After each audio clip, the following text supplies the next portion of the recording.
Bismillahirrahmanirrahim. Assalamualaikum warahmatullahi wabarakatuh. Para mahasiswa sekalian, pokok bahasan kita pada hari ini adalah bagaimana tinjauan spiritualitas salah satu input teknologi pertanian yang digunakan adalah yaitu tentang pupuk. Dan salah satu jenis pupuk yang ramah terhadap lingkungan yang digunakan di dalam teknologi pertanian yaitu pupuk organik. Pupuk organik ini diolah dari bahan baku yang bersifat bahan organik. Dan bahan organik adalah produk samping atau produk samping daripada produk biomasa yang ada di dalam proses produksi pertanian. Ini bisa diolah kembali menjadi pupuk organik. Namun bahan baku dari pembuatan pupuk organik ini di dalam proses pengolahannya ada beberapa kaidah-kaidah atau aturan-aturan yang penting untuk kita perhatikan, terutama beberapa hal yang terkait dengan spiritualitas, tinjauan spiritualitas. Dan pada kesempatan ini kita melihatnya dari sudut pandang spiritualitas, yaitu agama Islam. Kita mohon kepada teman-teman yang beragama selain Islam bisa membuat tinjauan seperti ini untuk melihat pengolahan pupuk organik. Pada pengolahan pupuk organik terlihat bagaimana teknologinya. Seperti kita lihat di sini. Di sini ada komponen atau bagian untuk memasukkan bahan baku, dan di sini ada digester untuk melakukan fermentasi di dalam suatu tangki. Kemudian dari hasil fermentasi ini di bagian atas timbul gas, yaitu gas metan atau biasa juga dikenal dengan biogas. Ini bisa untuk kebutuhan domestik atau kebutuhan di dalam pertanian itu sendiri. Kemudian produknya yang lain adalah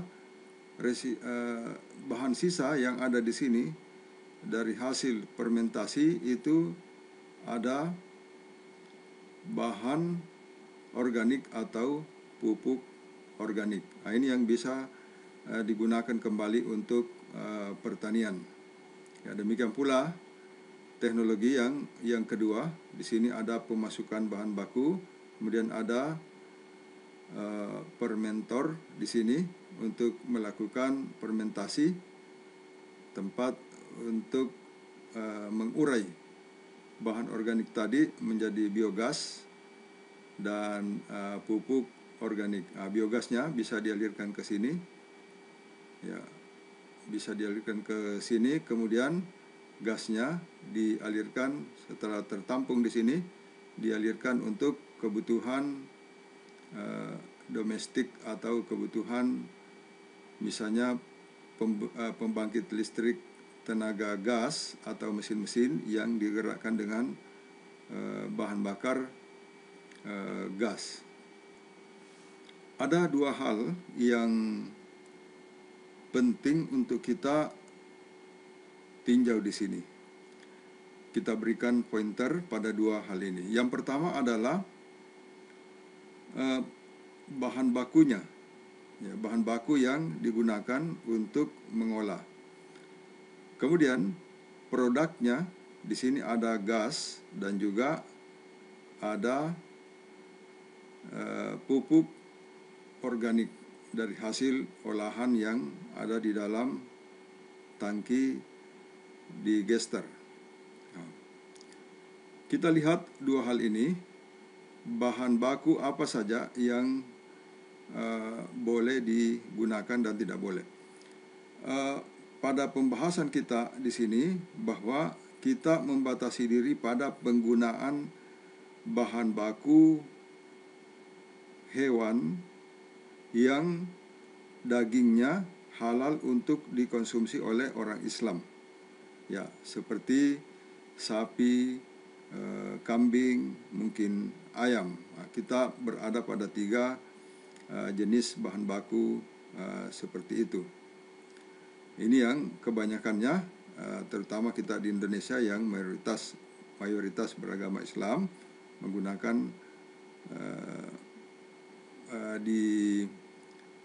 dibolehkan, ya, dihalalkan untuk mengkonsumsi daging sapi, kambing, dan hewan ternak misalnya unggas.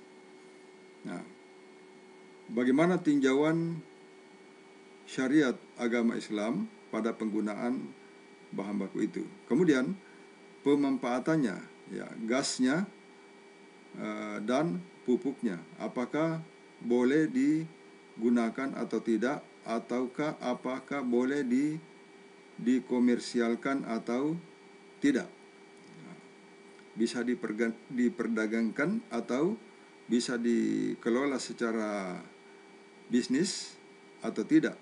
Bagaimana tinjauan spiritualitas dalam sudut pandang agama Islam pada hal tersebut.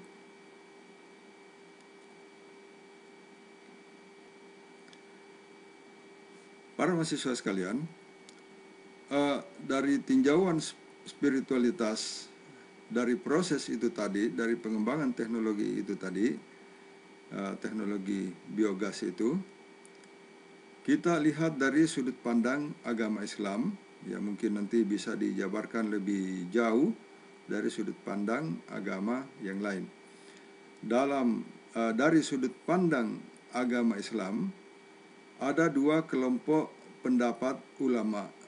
Ada yang membolehkan pengolahan itu, teknologi pengolahan itu. Ada juga yang tidak membolehkan. Jadi ada perbedaan pendapat para ulama di dalam agama Islam tentang menyikapi hal ini, penggunaan kotoran ternak. Ya, kotoran ternak dari kelompok ternak yang telah kita sebutkan tadi. Kita lihat pendapat yang tidak membolehkan atau yang mengharamkan.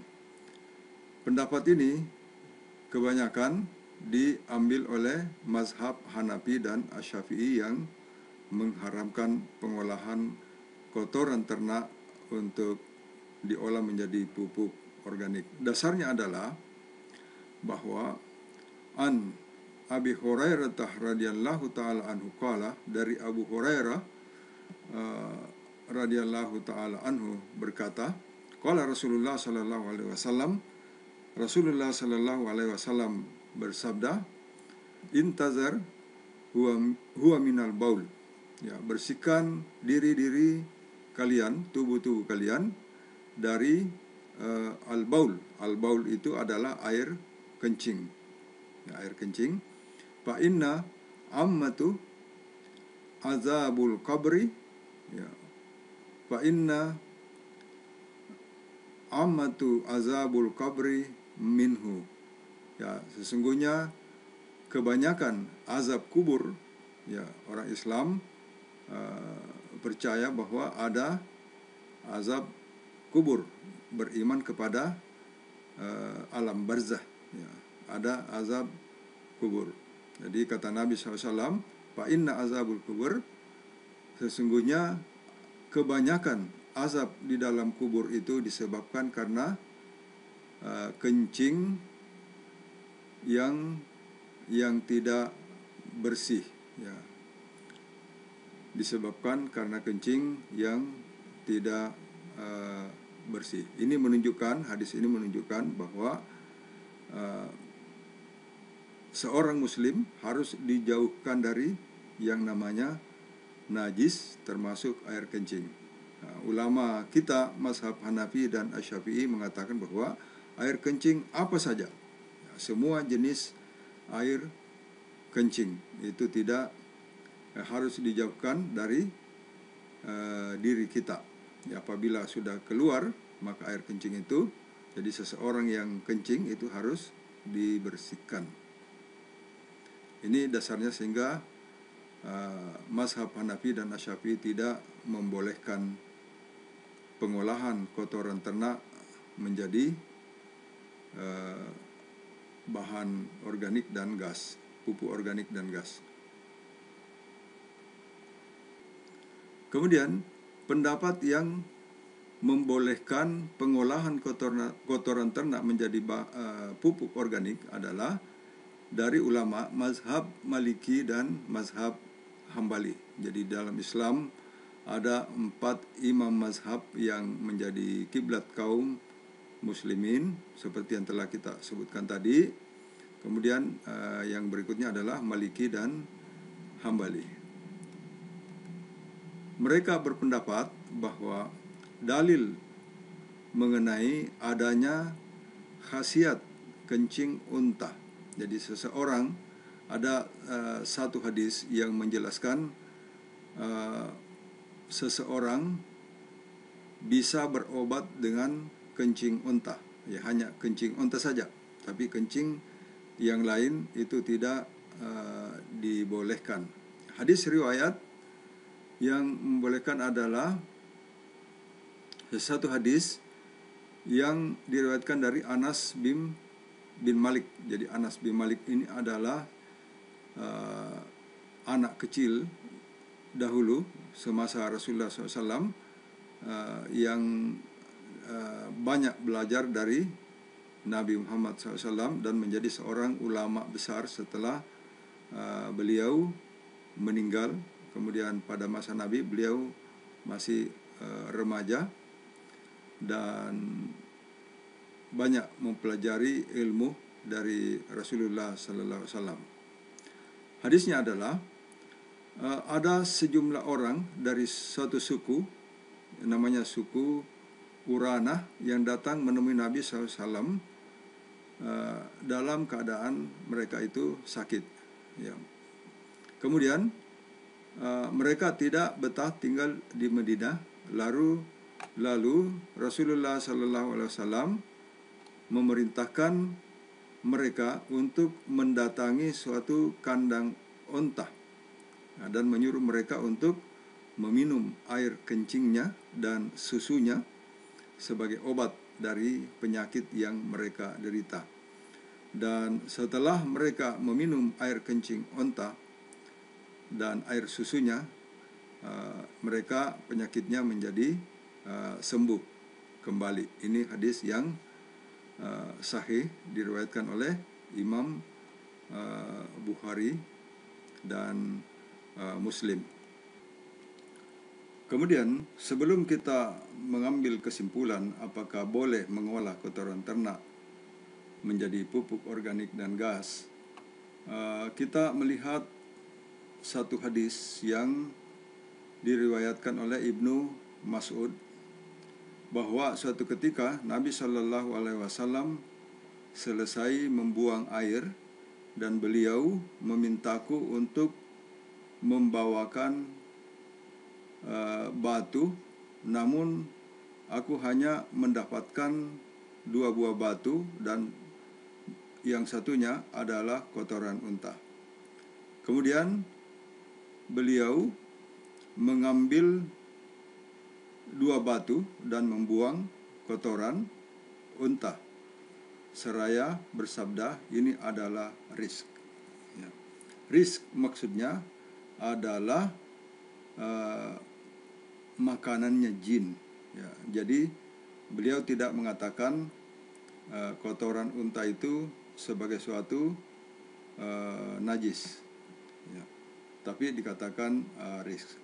Kemudian suatu ketika juga dalam beberapa riwayat Nabi Shallallahu Alaihi Wasallam, karena beliau selalu salat di mana saja di dalam perjalanan pada tempat-tempat yang dibolehkan.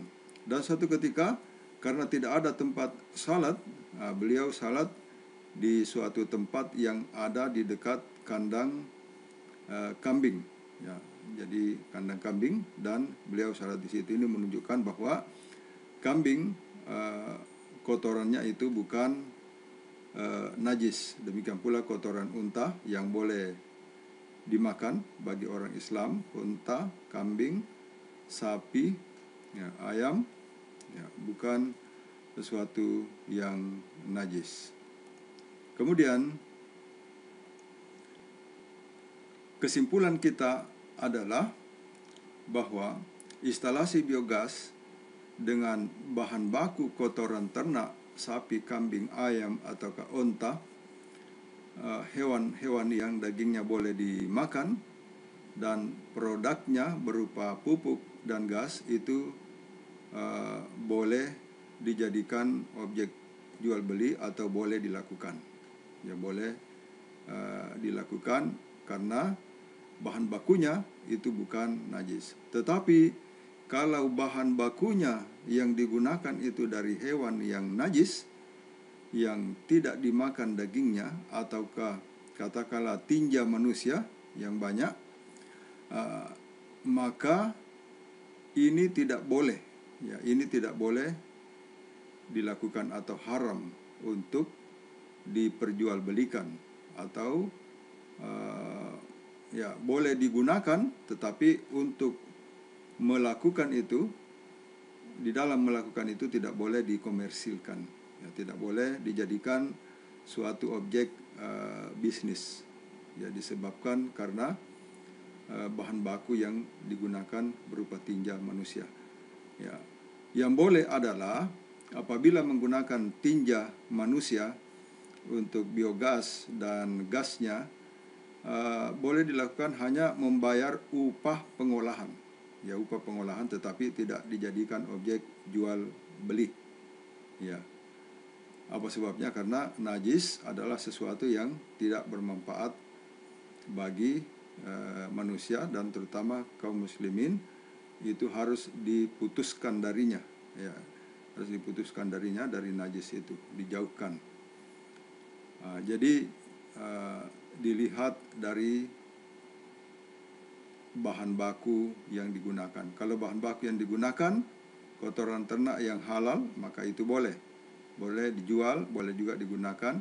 Tetapi kalau bahan bakunya najis, kotoran manusia misalnya, atau kotoran hewan yang tidak halal, maka itu hanya boleh digunakan, tetapi tidak boleh diperjualbelikan.